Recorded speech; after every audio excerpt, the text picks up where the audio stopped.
O meu nome é João Paiva, como faço esta apresentação, que tem o título Por que pirilampiscam os pirilampos e muitas outras perguntas luminosas sobre química. Este título tem em si próprio um neologismo, uma palavra inventada, que seria do verbo pirilampiscar, mas que faz alusão à luminosidade associada a alguns processos bioquímicos dos pirilampos, com a ideia com a qual eu vou terminar esta apresentação. Será uma curta apresentação, por ser online convém mesmo que seja curta, peço desculpa por isso, enfim, para dar entrada no fascinante mundo da química, vou varrer com alguma assumida superficialidade alguns temas transversais e basear-me neste livro que foi escrito pela professora Carla Moraes e por mim próprio, e portanto ela está também presente, digamos assim, nesta apresentação, e eu agradeço-lhe a importância neste contexto. O mais importante em química e em ciência em geral é perguntar. Os químicos vivem muito do laboratório, aliás, como a ciência em geral. Os cientistas perguntam à natureza, mas vão depois ao laboratório desafiar as suas perguntas. E sem o confronto com a realidade que nós fazemos no laboratório, não há ciência que se faça. Há uns proto-laboratórios prévios à ciência como a conhecemos hoje, que no caso da química são muito importantes e que foram desenvolvidos pelos alquimistas. Estas pessoas da antiguidade, enfim, estes espaços a que estas imagens fazem referência são conhecidos de todos nós, um universo por um lado distante, por outro lado também bastante próximo de nós mesmos, porque se repararem, alguma da instrumentação que era usada pelos alquimistas ainda hoje se encontra nos nossos laboratórios. Porque é que a química é uma ciência central, mesmo no comparativo com outras ciências? Porque na realidade ela tem como objeto de estudo as propriedades e as transformações da matéria, como é que as coisas são, como se transformam umas nas outras. E isto é uma coisa muito importante porque a nossa vida é feita de transformação. A nossa vida é química, a vida em todo o cosmos e, portanto, que englobe toda a astronomia, a vida no nosso planeta, a vida que nós próprios humanos somos. E, portanto, a química, nesse sentido, está por todo lado. E do ponto de vista mesmo da escala, digamos assim, tipicamente dos átomos e das moléculas, a química assume-se como uma ciência central, incontornável e muito importante para o desenvolvimento da humanidade. Enfim, não podendo falar de todos os elementos químicos, gostaria de me concentrar aqui no elemento químico carbono. É um elemento muito importante e principalmente associado à vida, digamos assim, de todos nós. Aqui temos uma imagem que nos aluda à presença do carbono, por exemplo, nos combustíveis, que nos permitem cozinhar, no petróleo e em outros combustíveis fósseis. Mas também, obviamente, que o podíamos associar, por exemplo, através do grafeno, que é uma espécie de material nanofatiado e que está na base da construção de tecnologia de ponta relacionada com ecrãs de aparelhos eletrónicos ou mesmo com dispositivos de captura de energia solar e, portanto, de performance das chamadas energias alternativas.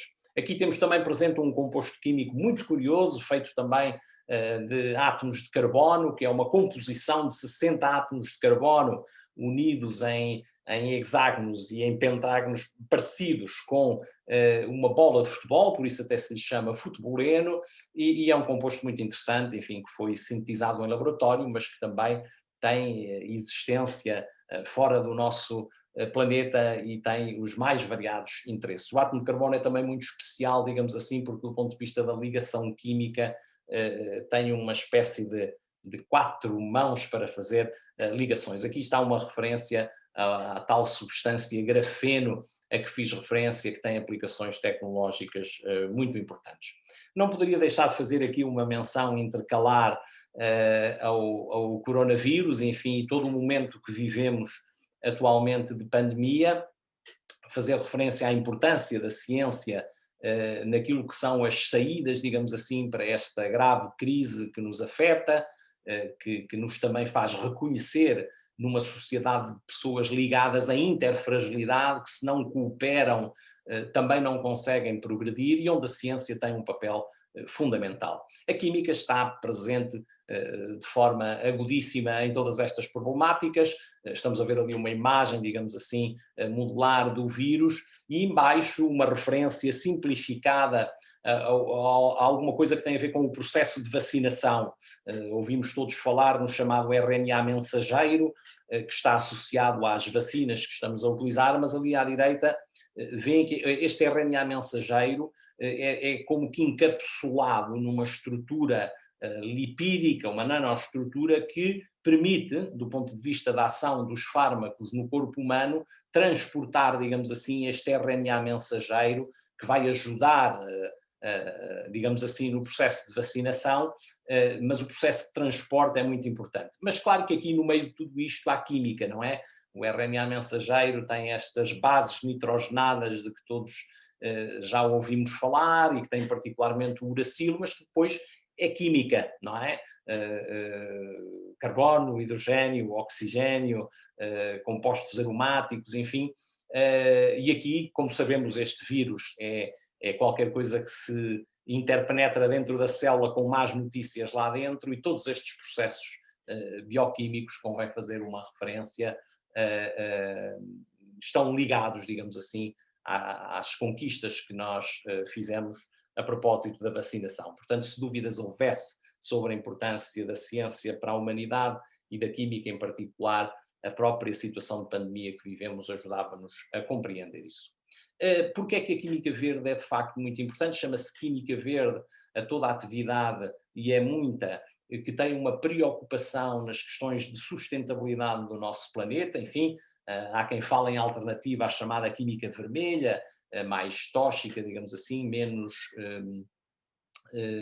preocupada, digamos assim, com as questões ambientais. O certo é que hoje praticamente toda a ciência química que se faz tem em horizonte a promoção da qualidade de vida e, portanto, também a preservação do nosso planeta e a reposição de algumas condições na natureza que de alguma maneira a humanidade foi degradando.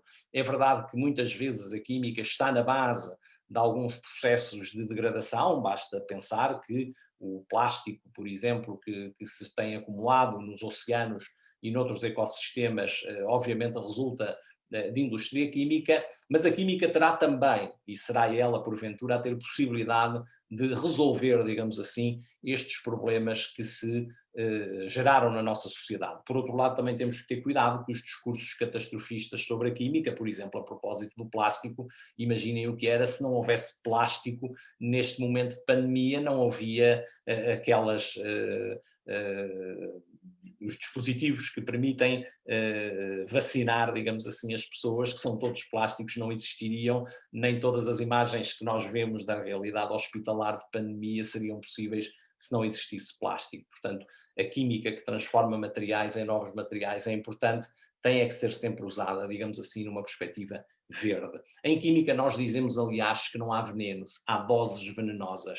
E isto faz-nos rever um bocadinho a ideia de que o que é natural é bom, que às vezes é até de uma certa ingenuidade. Aqui tem imagens muito bonitas da natureza, de serpentes, de sapos, de outros animais aquáticos que são muito belos, mas têm venenos em concentração de tal maneira forte que seriam fatais, digamos assim, para o ser humano. Portanto, cuidado com a ideia de que o que é natural é bom.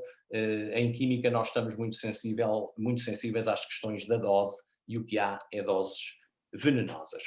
Eu cheguei finalmente à questão dos pirilampos, emitem luz. É curioso tentar perceber um bocadinho a química, digamos assim, desse fenómeno. Na realidade existe uma substância chamada luciferina, que estes pirilampos obviamente possuem em elevada concentração, e a luciferina, na presença do oxigênio, dá origem à oxiluciferina. Portanto, um composto parecido com o primeiro, mas com uma substituição, digamos assim, de um determinado grupo por um átomo de oxigênio. Há também uma enzima, como em muitos destes processos químicos existem, chamada luciferase, que promove, digamos assim, a velocidade desta transformação química, e é uma transformação química como muitas outras, onde há libertação de luz. Os fenómenos de energia são muito importantes em química, portanto, estas transformações químicas normalmente ocorrem em processos muito complexos, em que há muitas quebras de ligações e muitas formações de novas ligações. Normalmente as quebras de ligações correspondem a um investimento energético e a formação de novas ligações corresponde a uma libertação energética. O que se passa num processo como este, associado aos pirilampos, é que o balanço energético, digamos assim, e sob a forma luminosa, das rupturas e das formações de ligações, é um processo globalmente libertador de energia. E como em muitas ocorrências semelhantes, no cosmos e concretamente na natureza, há, pois, libertação de energia e, neste caso, sob a forma luminosa. Por isso, os pirilampos, digamos assim, pirilampiscam. Eu estou quase a terminar e gostava de vos fazer uma alusão um bocadinho mais cultural a esta questão dos pirilampos. Por um lado, dizer-vos que se por acaso algumas das pessoas que nos escutam já não veem pirilampos há muito tempo, preocupem-se um pouco, porque os pirilampos deixam de aparecer em zonas muito poluídas e continuam a aparecer em zonas mais preservadas, digamos assim, da poluição. Portanto, o aparecimento de pirilampos é um sinal de um pedaço de planeta que ainda temos relativamente não poluído e, portanto, merece-nos, digamos assim, um carinho, digamos, especial.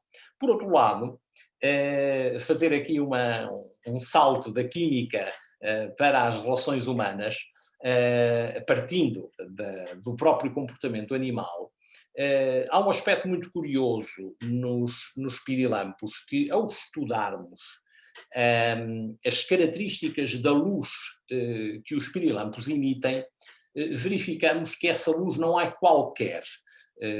Portanto, os comprimentos de onda associados à luz emitida pelos pirilampos e mesmo a sua intensidade são variados. E, portanto, nós quando estamos a ver uma pequena comunidade, à noite, bem entendido, de pirilampos que emitem luz, nós ao ver isso julgamos que aquela luz é toda igual, mas ao estudá-la, e tipicamente estuda-se luz decompondo-a, verificamos que as luzes são diferentes. E existe na relação entre os pirilampos um certo namoro seletivo. Vamos dizer assim agora com algum abuso de linguagem. Um pirilampo não se aproxima de uma pirilampa qualquer. Será de uma procura, como acontece no galanteio de outras espécies entre macho e fêmea, de um par que seja compatível, neste caso a partir da luz, entre quem vai formar esse par. Eu acho muito interessante, enfim, uma vez que muitos jovens e adolescentes nos estão a escutar, acho até isto interessante como um ensinamento da natureza, que nas relações humanas que se estabelecem e até nas relações depois mais afetivas, que cada um de nós imita um bocadinho os pirilampos a procurar o par certo e sermos um pouco exigentes nisso, numa sociedade que às vezes não é como os pirilampos e é relativamente pouco exigente em relação às parcerias que estabelecem. Assim como na natureza, as parcerias que têm mais futuro são as parcerias onde se testa, digamos assim, essa compatibilidade. Enfim, é um dado curioso, enfim, aqui uma nota um bocadinho pessoal, mas com a qual eu termino esta apresentação, não sem voltar a dizer, a propósito ainda dos pirilampos pirilampiscarem, que a química é de facto uma ciência que está em todo lado e está na vida em particular. Perceber como é que os materiais são constituídos, como se transformam uns nos outros. E nós, no caso da química, para além de interpretarmos e conhecermos a natureza, temos hoje à nossa mercê a capacidade de produzir novas substâncias. E a partir daí podermos melhorar as condições de vida da população é um desafio que, de facto, é muito, muito aliciante e para o qual eu convido todos a participarem. Muito obrigado.